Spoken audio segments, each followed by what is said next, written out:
Shalom, this is Brother Yawan. First and foremost, I want to give all praises to the Most High, Yahweh, Bahashim, Yahweh Shah, Bahashim Rakakadash. I want to give double honors to the apostles and the elders of Great Millstone.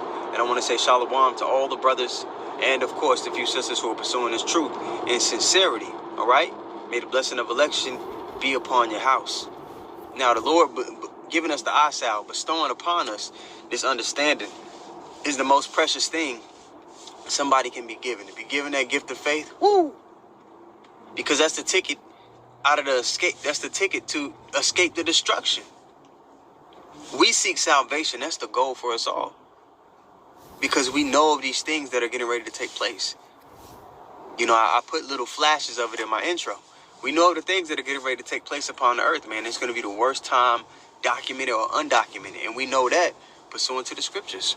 Matthew 24:21, Daniel 12:1, it lets us know. Jacob's trouble, it lets us know the things that are getting ready to take place. And that the only way that you can escape from those things, Zephaniah 2:3, seeking righteousness and seeking meekness so that you may be hid in the day of the Lord's anger. We want to be delivered out of this, man. So it's a good thing, you know, that you know, if the Lord has given you the privilege to labor in this thing. It may not look like much to those with the carnal eye. It may not look like, we're receiving much, but the reward is to come, man. This is and the brother brought this out. This is Ecclesiastes 7:18. The brother from Orlando, he brought this out in his live stream earlier. Beautiful precept. So let's read it. It says, it is good that thou shouldest take hold of this knowledge, man. The fear of the Lord. Yet also from this withdraw not thine hand. Don't withdraw your hand from this, man. Because to do that is certain death, certain destruction. Whether it comes sooner or later. For he that feareth God shall come forth of them all. All right? And I seen this video earlier today about, the missiles. Because that's prophesied in the scriptures. This land, America in specific, is going to be completely decimated with ICBM missiles, man. When the prophets were seeing visions of these missiles, they described them the best they can. Fiery serpents, describing the head of a lion and the fire being the mane, the missile heads. They were describing it the best way they could. And the Lord has endowed us with the understanding to, this is what that's talking about. So when you go to Isaiah 9:5, and it talks about how every war is fought, and then it talks about the war of Armageddon, and how it's going to be fought with fire and brimstone, it's like, it's talking about the nuclear arsenal that these nations have. Let's actually go read that. Okay. Isaiah, the 9th chapter. I know the logo is over the book, but this is Isaiah 9, okay? Isaiah 9:5. For every battle of the warrior is with confused noise and garments rolled in blood. Okay, so every war fought up until this point has been what?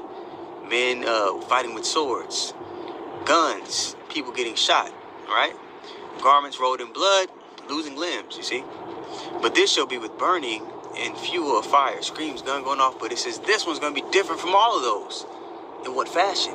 Because it's going to be fought with fire and brimstone. It's going to be fought with the missiles. And it goes into even greater detail when you go read the book of Zechariah, and it talks about people's eyes melting away in their sockets, their tongues melting away in their mouths while they stand upon their feet. So, their flesh being evaporated in an instant. And you think about what weapon is capable of doing that upon the earth, the list gets really small. Okay? So, with no further ado, I want to run this clip. We'll bring out 1 or 2 more precepts, and then, make those points, and that'll be it. But, yeah, man, we seek deliverance from the things to come, okay? So here's the clip for you guys. Upon detonation, a fireball as hot as the sun would expand to a radius of 800 meters. Those near the blast would be vaporized. And within a 2-kilometer radius, all buildings would likely be destroyed. From as far away as 11 kilometers, the radiant heat from the blast would be strong enough to cause 3rd-degree burns on exposed skin. And as you get closer to the blast, the heat becomes so intense that clothing, even skin, would ignite into flames. most people in the city would be indoors or otherwise sheltered from direct exposure. But the very structures that offered this protection would then become a cause of injury, as debris would rip through buildings and rain down on city streets. As a rough estimate, we can assume that half the people between 2 and 11 kilometers from the blast are killed, from burns, debris, smoke, collapsed buildings, and radiation sickness.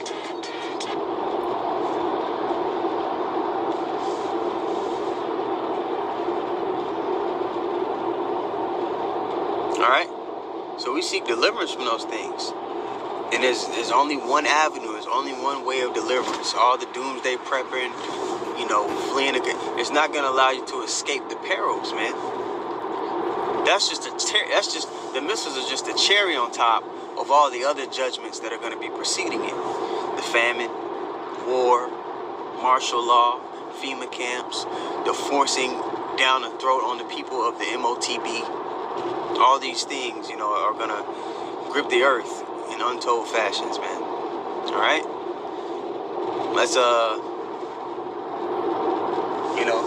Let's go to Ezekiel, because especially being a man, if you've been given this thing, most likely you've been given it to teach, okay? And part of how you deliver your soul is doing the work, okay? Laboring in this thing. And this is not a difficult thing to learn of the Lord. The Lord's burden is light. He tells you that. This is Ezekiel 3:21. It says, nevertheless, if thou warn the righteous man, and that righteous man sin not, and he doth not sin, he shall surely live, because he is warned. Also thou hast delivered thy soul. It's a part of our duty to teach, man, to bring out the word, to warn the people, to blow the trumpet.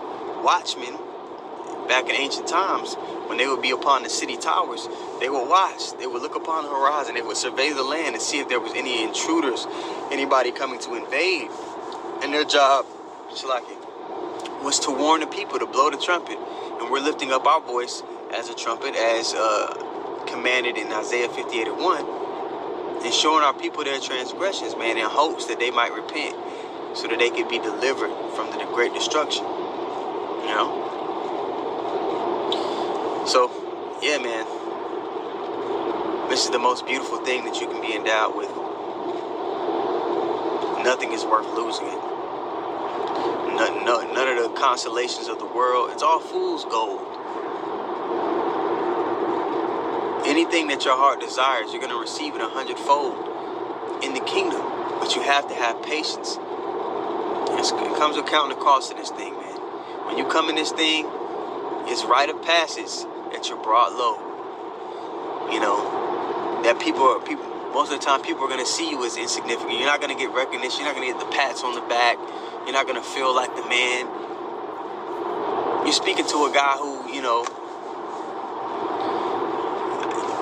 I played college ball in the ACC, played on TV every night. Had my face on billboards throughout the city. People would stop me and take pictures with me and all that. Everybody thought I was going to be making millions of dollars, but the Lord had me in the middle of all that. First, the Lord took my father from me, which caused me to contemplate, to think, to regard, like, whoa, what's going on? And I ran into this truth, man. I ran into the Apostle Elders on YouTube, and everything they said was hitting, man. Even when I went to look and see if they were telling the truth for myself, I said, whoa, it does say that. And I stopped and I dropped all that shit. And I didn't drop it immediately. I still was in school. I still was playing ball. But in the middle of it, in school playing ball, I began to teach. I began to come out to camp every week.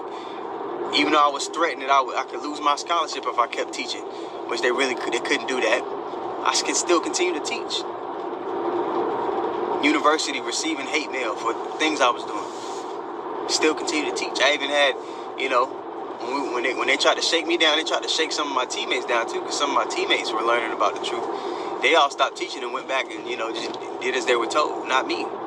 So, I understand when I say coming into this truth, it's rite of passage that you're brought low, that you feel like you're quote unquote missing out on things in the world. It ain't shit. You're not missing out on shit. This place is going to be destroyed. It's fickle. It's finite. The Lord's reward is going to be infinite, man. It's going to be infinite. So it's like,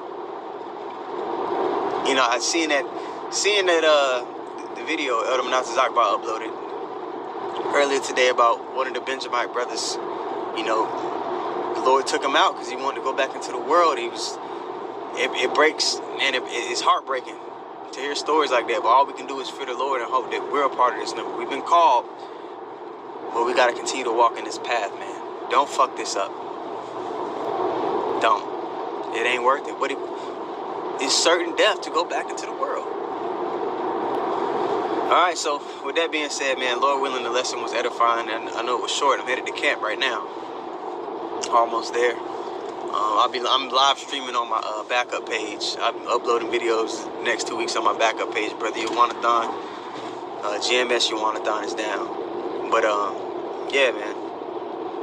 Lord willing, you know, something struck in you to make you be like, okay, tunnel vision. And speaking to myself first and foremost, man, we gotta stay locked in. Don't get sifted out. You know, Lord willing, you know, we all get on those chariots, man. With that being said, all praises to the Most High, Yahweh, Bahashim, Yahushua, Bahashim, Kakadash. Double honor to the apostles and elders of Great Millstone. Shalom to everybody pursuing this truth and sincerity. All right, may the blessing of election be upon your house. Shalom.